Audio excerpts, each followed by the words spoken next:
الحمد لله رب العالمين، والصلاة والسلام على سيد الأنبياء والمرسلين محمد بن عبد الله الأمين وعلى آله وأصحابه وأزواجه وذرياته وأهل بيته وسلم تسليما كثيرا كثيرا.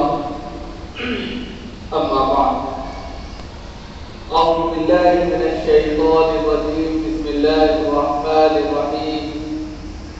لقد من الله على المؤمنين إذ بعث فيهم رسولا من أنفسهم يتلو عليهم آياته ويزكيهم ويعلمهم الكتاب والحكمة وإن كانوا من قبل لفي ضلال مبين. صدق الله العلي العظيم. محترم بزرگوں اور دوستوں، دینی اور ایمانی بھائیوں، اللہ رب العزت کا شکر ہے، اس کا کرم ہے کہ اس نے ہمیں اپنی بارگاہ میں آنے کی توفیق عطا فرمائی. حضرات، آج جمعے کا دن ہے اور جمعے کے تعلق سے ہر انسان پہلے سے تیار رہتا ہے کہ آج بارگاہ عزیز میں سجدہ ریزی کی توفیق ملے گی اور اس کو پورے طور پر ادا کیا جائے گا. یہ ایمان کی علامت ہے اور اس کی ادائیگی میں جو اہتمام ہوتا ہے یہ بھی اللہ کے نزدیک بڑا مقبول عمل ہے.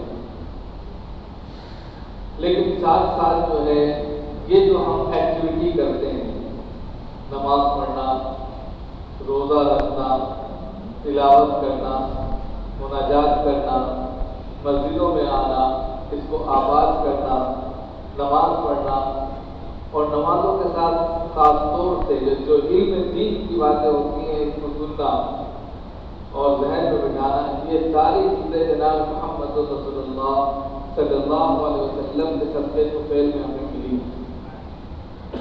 نبی پاک علیہ السلام اس دھرتی پر آئے، اس دنیا میں آئے، اس پرتھوی پر جلوہ افروز ہوئے اور دنیا کی پوری کایا پلٹ گئی. دنیا جو گھٹاٹوپ اندھیرے میں مبتلا تھی، ہر طرف اندھیرا ہی اندھیرا چھایا ہوا تھا، انسان کو کوئی راستہ نہیں مل رہا تھا، وہ ایسی پگڈنڈیوں پر چل رہا تھا جہاں اس کو صرف اور صرف جو ہے اندھیرا ہی اندھیرا اس کے سامنے تھا. ہو سکتا تھا کہ وہ کسی دلدل میں یا کسی ایسے خودکشی کے دہانے پر جا کر پہنچ جاتا جہاں وہ اپنے آپ کو ختم کر لیتا. بہت بسا اوقات دیکھنے کو ملتا ہے اتہاس کے پنوں پر کہ انسانیت نے اپنی خودکشی کر لی تھی. ایک دوسرے کو کاٹ مار کے کھا رہے تھے، ایک دوسرے کے دشمن تھے، ایک دوسرے سے نفرت کرتے تھے، اللہ کو چھوڑ کر معبودات باطلہ کی پرستش میں لگے ہوئے تھے. خود ایک دو نہیں، کعبۃ اللہ کے اندر، مکہ کے اندر جو اللہ کا گھر ہے اس کے اندر ایک دو نہیں 360 خود رکھ کر اس کی پوجا پاٹ ہو رہی ہے.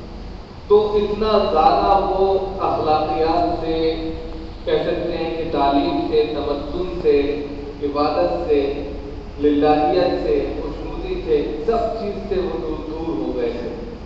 انسانیت ایک ایسے پلیٹ فارم پر آ کر ٹک گئی تھی یا آ کر رک گئی تھی جہاں اس کے لیے آگے کا کوئی راستہ ہموار نہیں تھا. ایسے میں جناب محمد رسول اللہ صلی اللہ علیہ وسلم بتا کی پہاڑیوں سے نمودار ہوتے ہیں. جناب محمد رسول اللہ صلی اللہ علیہ وسلم کی آمد ہوتی ہے تو پھر ہر چیز میں تبدیلی نظر آنا شروع ہو جاتی ہے. تو جناب محمد رسول اللہ صلی اللہ علیہ وسلم کے تعلق سے ہمیں بہت کچھ جاننے کی اور بہت کچھ سمجھنے کی کوشش کرنی چاہیے اور ضرورت محسوس کرنی چاہیے کہ ہم جب تک ان کے بارے میں نہیں جانیں گے صحیح معنوں میں ہم اس اسلام کو نہیں سمجھ سکتے. اسلام کو سمجھنے کے لیے، اسلامی تعلیمات کو سمجھنے کے لیے جناب محمد رسول اللہ صلی اللہ علیہ وسلم کی پوری ہسٹری اور پوری سیرت اور پوری زندگی پڑھنی چاہیے تاکہ اس کے ذریعے جو ہے ہماری زندگی کا رخ صحیح ہو اور صحیح ڈگر پر اور صحیح راستے پر ہماری زندگی لگ جائے. جب تک یہ چیزیں سامنے نہیں آئیں اس وقت تک ایسا محسوس ہوتا ہے کہ زندگی جیسے گزر رہی ہے. عام طور پر زندگی کا ایک بڑا پڑاؤ جو ہوتا ہے وہ رسم و رواج پر ہوتا ہے, دیکھی چیزوں پر ہوتا ہے یا تقلید پر ہوتا ہے. ہم نے ان کو دیکھا, وہ ایسے کرتے تھے, اسی دھرتے پر جو ہے اسی رسم و رواج پر زندگی گزرتی چلی جاتی ہے. صحیح اور غلط کے تعلق سے ہمیں جاننے کی کوشش بھی نہیں ہوتی کہ کون سا رخ صحیح تھا, کون سا پہلو غلط تھا. اب زندگی گزر گئی, لاسٹ مومنٹ پر آ کر پتہ چلتا ہے کہ یہ تو تھا ہی نہیں, اور نتیجہ یہ ہوتا ہے پوری زندگی ہم ایسے ہی کرتے ہیں. تو ہمیں جناب محمد رسول اللہ صلی اللہ علیہ وسلم کا یہ جو مہینہ چل رہا ہے, جو رحمت کا مہینہ کہیں آپ اس کو, جس میں آپ صلی اللہ علیہ وسلم کی آمد پربہار کا موسم ہے, جس میں جناب محمد رسول اللہ صلی اللہ علیہ وسلم کی ولادت و سعادت ہوئی تھی, اس مہینے میں کم از کم ہم اتنی سیرت کو جان لیں, اتنا کہہ سکتے ہیں مواد اپنے ذہن میں رکھیں کہ آپ صلی اللہ علیہ وسلم کے آنے کا مقصد کیا تھا, وہ مبعوث کیوں کیے گئے تھے, ان کو بھیجا کیوں گیا تھا. ہم یہ نہیں جانتے, بس ہم اتنا جانتے ہیں کہ نماز پڑھنی ہے اور کام کرنا ہے اور پھر جا کر سو جانا ہے اور دنیا میں جو مزے کرنے وہ کرنے. لیکن پھر ابھی ہم جانتے نہیں کہ مقصد کیا ہے. آپ صلی اللہ علیہ وسلم کی بعثت کا اصل مقصد کیا ہے ہم نہیں جانتے, اس لیے ہم قرآن نہیں پڑھتے. قرآن کے اندر یہ ساری چیزیں موجود ہیں, تو قرآن کو پڑھنا چاہیے, اس کو جاننے کی کوشش کرنی چاہیے. دوسری بات جو ہے وہ یہ ہے کہ اس وقت آپ دیکھیں گے کہ انشاءاللہ ایک دو دن کے بعد جو ہے آپ دیکھیں گے کہ پرسوں کو سنڈے کے دن جو ہے 12 ربیع الاول ہے, اس موقع سے جلسے جلوس بہت ہوں گے. ان جلسے جلوس میں ہم آپ سے ایک ریکویسٹ کریں گے, درخواست کریں گے کہ صرف سیرت نبوی کے پہلوؤں کو ان سے کہیے جو بھی آپ کے مخالفین آئے ان کو بیان کریں, ایک دوسرے پر طنز نہ کریں, ایک دوسرے پر ہلڑ بازی نہ کریں. آپ صلی اللہ علیہ وسلم نے جو زندگی گزارنے کے بہترین پہلو بتائے ہیں وہ بتائیے, تاکہ ہم اپنی زندگی گزار کر ایک اچھے طریقے پر ایک اچھے ناگرک بن کے زندگی گزاریں. یہ نہیں کہ وہ ان کو برا کہہ رہے ہیں, وہ ان کو برا کہہ رہے ہیں. ابھی ہم نے کل ایک ٹائٹل دیکھا, بہت افسوس بھی ہوا, اور وہ ٹائٹل صرف اس بنیاد پر انہوں نے لکھا کہ وہابی حرام. بتائیے کتنا خطرناک ٹائٹل, بڑے پینل پر. اگر اس طریقے سے آپ صلی اللہ علیہ وسلم کے اس دن کو, جس دن کو سماج نے جیسے عید میلاد کا نام دے دیا, تو سراسر غلط ہے. ہمیں کسی طرح یہ چیز جائز نہیں ہے کہ ہم کسی کو گالی دیں, گلوچ کریں, رسول صلی اللہ علیہ وسلم کے نام پر گالی دے دیں, کسی مذہب کے تعلق سے, کسی کے عقیدے کے تعلق سے ہم کسی کو برا نہیں کہہ سکتے. اللہ اکرام فی الدین, قرآن کے اندر صاف کہہ دیا گیا ہے لکم دینکم ولی دین, بالکل صاف طور پر کہا گیا ہے. اس کے باوجود اگر ہم ایک دوسرے کو گالی گلوچ کریں, برا بھلا کہیں, تو یہ سیرت پاک کا مذاق اڑانا ہے, آپ صلی اللہ علیہ وسلم کو تکلیف دینا ہے. آپ صلی اللہ علیہ وسلم کے ان پہلوؤں کو پیش کریں جس سے ہمیں تقویت ملے, صحیح راستہ ملے, صحیح روشنی ملے. اگر یہ چیز ہے تو پھر بہت اچھی بات ہے سیرت کے جلسے کرنا. اور اگر یہ بات نہیں ہے کہ ہم پوری رات جو ہے جلسے جلوس میں جو ہے جگ کر ایک دوسرے پر ہلڑ بازی کر کے اور پھر رات میں جا کر آخری پہر میں سو جائیں اور فجر کی قضا کر دیں, تو اس سے اچھا یہ تھا کہ آپ فجر کے فوراً بعد سو جاتے اور فجر کی نماز میں اٹھ کر نماز پڑھ لیتے, اس سے زیادہ ثواب مل جاتا. اور یہی ہوتا ہے. اب آپ کو سب سے پہلے میں آپ کو ٹاپک دیتا ہوں, کن پہلوؤں کو آپ کو جاننا ہے, سیرت پاک کے اہم اصول کیا ہیں, کیوں ربیع پاک علیہ السلام کی بعثت ہوئی, اس پہلو کو سمجھیں. 4 مقصد ہیں وہ میں رکھوں گا آپ کے سامنے. ان پہلوؤں کو ڈیٹیل سے جاننے کی ضرورت ہے. نمبر 1. دوسری چیز یہ ہے کہ آپ صلی اللہ علیہ وسلم کی جہاں بعثت ہوئی ہے وہ ماحول کیا ہے. لماذا بعث نبی صلی اللہ علیہ وسلم کی جزیرۃ العرب, کیوں نبی پاک علیہ السلام کو جزیرۃ العرب میں مبعوث کیا گیا, بھیجا گیا؟ سوال ہے. آپ صلی اللہ علیہ وسلم کو انڈیا میں بھیج سکتے تھے, سری لنکا میں بھیج سکتے تھے, اسپین میں بھیج سکتے تھے, برازیل میں بھیج سکتے تھے، قزاقستان میں بھیج سکتے تھے، کہیں بھی بھیج سکتے تھے، جزیرۃ العرب میں بھیجنے کی وجہ کیا ہے؟ ایک سوال اٹھنا آپ کے ذہن میں آنا چاہیے. تو ان سے کہیے اس پہلو پر بات کریں. جب وہ پہلو سامنے نکل کر آئے گا تو خود بخود آپ کو لگے گا کہ مکہ میں بھیجنے کی اصل وجہ کیا تھی. یہ ساری چیزیں، ان چیزوں کو جانتے نہیں ہیں، دوسری تمام چیزوں کو ہم جاننے لگتے ہیں. اسی طریقے سے آپ صلی اللہ علیہ وسلم کا یہ جو یوم ولادت کا دن ہے، اس کو صحیح طور پر جانیے کہ یوم ولادت کون سا دن ہے. یوم ولادت کے تعلق سے ہسٹری نے کن چیزوں کو مینشن کیا ہے اور یوم وفات کے تعلق سے کن چیزوں پر سب سے زیادہ سب کا اتفاق ہے. عام طور پر دیکھیے کہ دنیا عجیب و غریب ہے اور ہم اس دھرے میں جو ہے بالکل گھن کی طرح پیچھے جا رہے ہیں. اور وہ کیا ہے کہ آپ دیکھتے ہیں کہ محرم کا مہینہ آتا ہے اور محرم کا مہینہ جیسے ہی آتا ہے ویسے ہی ہم غم رنج میں ڈوب جاتے ہیں اور تعزیہ لگانا اور یہ تعزیہ داری کرنا. یا اسی طریقے سے حضرت امام حسین رضی اللہ تعالیٰ کے تعلق سے جو ہے ان کے شہادت کا غم کی چادر اوڑھ کر جو ہے سینہ دھوبی کرنا، ماتم زنی کرنا، فاتحہ نیازی کرنا، یہ ساری چیزیں کرنے لگتے ہیں. گویا کہ اس پورے مہینے کو غم کا مہینہ بنا دیتے ہیں. لیکن اس کے لیے کیا کہا گیا؟ وَلَا تَحْسَبَنَّ الَّذِينَ قُتِلُوا فِي سَبِيلِ اللَّهِ أَمْوَاتًا بَلْ أَحْيَاءٌ عِندَ رَبِّهِمْ يُرْزَقُونَ. یہ ہمارا عجیب و غریب سسٹم بنتا جا رہا ہے. اور یہ کیوں بن رہا ہے یہ بھی ہم آپ کو بتا دیں کہ قرآن کہہ رہا ہے کہ وہ زندہ ہے. شہداء کو مردہ مت کہو، وہ زندہ ہے. اللہ کے پاس ان کو روزی روٹی سب کچھ ملتی ہے. اس کے باوجود ہم اس کو غم منا رہے ہیں اور ڈھول تاشے بجا کر جو ہے کس میت پر جو ہے سب سے زیادہ رونا اور پیٹنا ہوتا ہے. نمبر 1 کہ شہادت امام حسین بھی منا رہے ہیں اور ڈھول تاشے بھی پیٹ رہے ہیں. کسی کی میت پر ڈھول تاشے پیٹے جا سکتے یا نہیں جا سکتے اس کا اندازہ آپ خود لگائیں. اس مہینے کو جس مہینے کے اندر فخر کرنا چاہیے تھا، جس مہینے کے اندر خوب اللہ کی عبادت اور الہ کلمت اللہ کے لیے کھڑا ہونا چاہیے تھا، اس مہینے کو ہم نے جو ہے کیا کر دیا؟ ڈھول تاشے کی نظر کر دیا، تعزیہ داری کی نظر کر دیا اور بہت زیادہ جو کیا وہ سینہ کوبی کی نظر کر دیا، غم اور رنج میں ڈال دیا. اور یہ مہینہ جس میں رونا چاہیے تھا محرم میں، ربیع الاول میں، اس مہینے کو ہم نے خوشیوں سے لاد دیا. جہاں دیکھو کیک کٹ رہے ہیں، اتنے بڑے بڑے کیک کاٹ رہے ہیں مولانا حضرات، ابھی ویڈیو وائرل ہو رہی ہے کہ آپ تصور نہیں کر سکتے. بڑی بڑی گاڑیاں ہیں اور کیک ان سے اٹھ بھی نہیں رہا ہے اور کیک کاٹ رہے ہیں.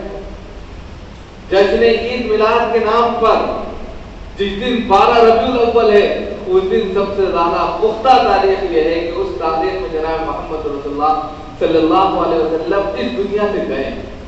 12 ربیع الاول کو آج سے 10 سال پہلے، 15 اور 20 سال پہلے کی تاریخیں نکال کر دیکھیں، ہسٹری کے پنے دیکھیں، نیوز پیپر دیکھیں تو وہ 12 وفات کے نام سے جانی جاتی ہے. 12 ربیع الاول اور جشن عید میلاد کے نام سے نہیں جانی جاتی وہ تاریخ. پرانے لوگ جتنے بھی ہوں گے وہ یہی کہیں گے کہ 12 وفات ہے. 12 وفات کا مطلب کیا ہے کہ آج کے دن جناب محمد رسول اللہ علیہ وسلم اس دنیا سے چلے گئے تو جانے کے غم میں ہمیں ایک غم کا مہینہ منانا چاہیے تھا اور ان کی تمام چیزوں کو اوڑھنا چاہیے تھا. اس کو ہم خوشیوں کا مہینہ بنا دیتے اور جس میں فخر کرنا چاہیے تو اس میں رونا اور پیٹنا ڈال دیتے. یہ ہے شیطان کا کھیل. اب یہ ہو کیوں رہا ہے؟ شیطان جو ہے جو ہے اس نے کہا تھا عدو مبینہ کہ شیطان جو ہے انسان کا جو ہے کھلا ہوا دشمن ہے. اس نے اللہ سے وعدہ لیا تھا میں دائیں سے بائیں سے آگے سے پیچھے سے ہر طریقے سے تیرے بندوں کو بہکا دوں گا اور تیرے بندوں کو سیدھی راہ چلنے نہیں دوں گا.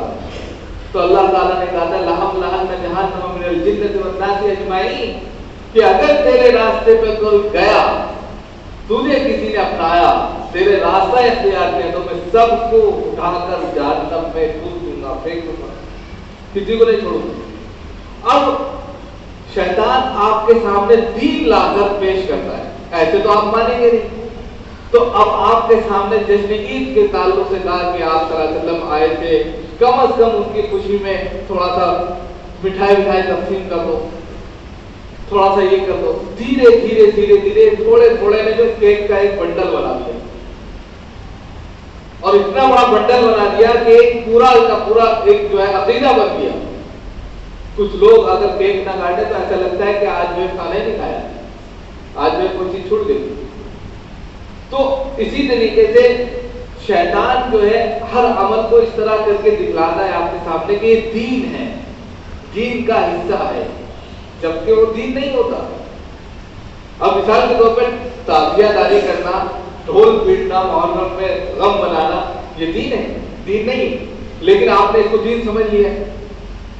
اسی طرح ربیع الاول کا یہ جو مہینہ ہے، اس کے اندر جو ہے جناب محمد رسول اللہ صلی اللہ علیہ وسلم کے تعلق سے نماز پڑھنا، روزہ رکھنا، معاملات صاف کرنا، حساب کتاب صاف ستھرا رکھنا، حلال کمائی کھانا، حرام سے بچنا، زنا کاری سے بچنا، شراب نوشی سے بچنا، اور تمام ایسی چیزیں جو آپ صلی اللہ علیہ وسلم کی تعلیم ہے، ان کو پچھے پوچھ ڈال کر ایک رات جگ کر جشن عید میلاد بنا کر آپ صلی اللہ علیہ وسلم کی محبت کا ثبوت دے کر پورے سال غائب ہو جانا، کیا یہ جشن عید میلاد کا میسج ہے، مقصد ہے؟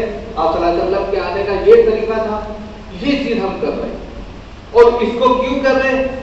کہ ہم ایک دن یہ ثابت کر رہے ہیں کہ ہم آپ صلی اللہ علیہ وسلم کی محبت میں اعلیٰ پیمانے پر شامل ہیں، لہذا ہم ان کے امتی ہیں، بالکل مانتے ہیں ہم سب ان کے امتی ہیں، لیکن فی نفسی ہمارے عمل جو ہے، جو ہم کر کے دکھا رہے ہیں، یہ شیطان والے عمل ہے جو شیطان آپ سے کروا رہا ہے، اور آپ کو اپنے ہی دل میں اور اپنے ہی کہہ سکتے ہیں کہ دنیا میں خوش کر رہا ہے کہ ہم نے یہ کام بہت بڑا کر دیا، لیکن فی نفسی وہ کام گناہ کا کام ہے، اس لیے کہ ہم جناب محمد رسول اللہ صلی اللہ علیہ وسلم کی تعلیمات کو فراموش کر کے، تعلیمات کو بھلا کر ایک ایسی نئی چیز کا وجود بخش رہے ہیں، نئی چیز کو ایجاد دے رہے ہیں جو آپ صلی اللہ علیہ وسلم نے خود نہیں کی۔ آپ صلی اللہ علیہ وسلم کی عمر 63 سال میں، 63 سال کی عمر میں آپ نے ایک دن بھی، ایک مرتبہ بھی جشن نہیں منایا، اپنا برتھ ڈے نہیں منایا، اپنا جنم دن نہیں منایا، صحابہ، تابعین، تبع تابعین کسی نے نہیں منایا، اور پھر آپ کی تاریخ 9 ربیع الاول ہے، 9 ربیع الاول، 12 کہاں سے آ گئی؟ 12 کو بالاتفاق تمام لوگوں کا اتفاق ہے کہ آپ صلی اللہ علیہ وسلم اس دنیا سے چلے گئے ہیں، تو پھر 12 کو جشن منانے کا کوئی ادھیکار نہیں ہے، رونے کا مقام ہے، اور رونے کے ساتھ ساتھ جو ہے ان کی تمام تعلیمات کو اوڑھنے کا مقام ہے۔ ان کی تعلیمات کیا ہیں اس کو سمجھنے کا ہے۔ ان کی تعلیمات یہ ہے کہ لقد من اللہ علی المؤمنین اذ بعث فیہم رسولا من انفسہم یتلو علیہم آیاتہ ویزکیہم وَيُعَلِّمُهُمُ الْكِتَابَ وَالْحِکْمَةَ وَإِن كَانُوا مِن قَبْلُ لَفِي ضَلَالٍ مُبِینٍ۔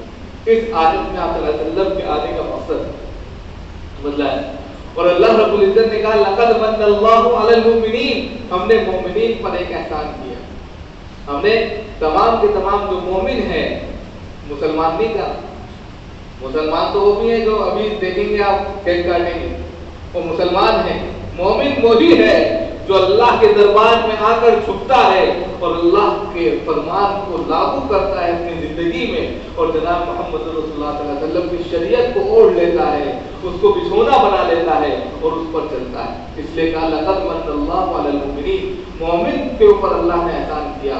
مسلمان تو کیا ہے کہ نام کا ہوتا ہے، لیکن اس کے باوجود باہر جا کر پھر وہی کرنے لگتا ہے۔ تو مومن پر اللہ رب العزت نے کیا احسان کیا؟ لقد من اللہ علیہ اذ بعث فیہم رسولا منہم من انفسہم، کہ انہی میں سے ایک رسول کو مبعوث کر دیا، آپ صلی اللہ علیہ وسلم انہی میں سے تھے، انہی میں سے آپ صلی اللہ علیہ وسلم کو نکالا اور مبعوث کیا، 40 سال کے بعد نبوت سے سرفراز کرے۔ اب کیوں کیا؟ یتلو علیہم آیاتہ، کہ اپنی آیتوں کی تلاوت کریں، قرآن پڑھ پڑھ کر ان کو سنائیں، ان کو بتلائیں کہ یہ قرآن ہے، قرآن میں یہ میسیج ہے، یہ پیغام ہے، یہ سندیش ہے، اس پر زندگی گزارنی ہے۔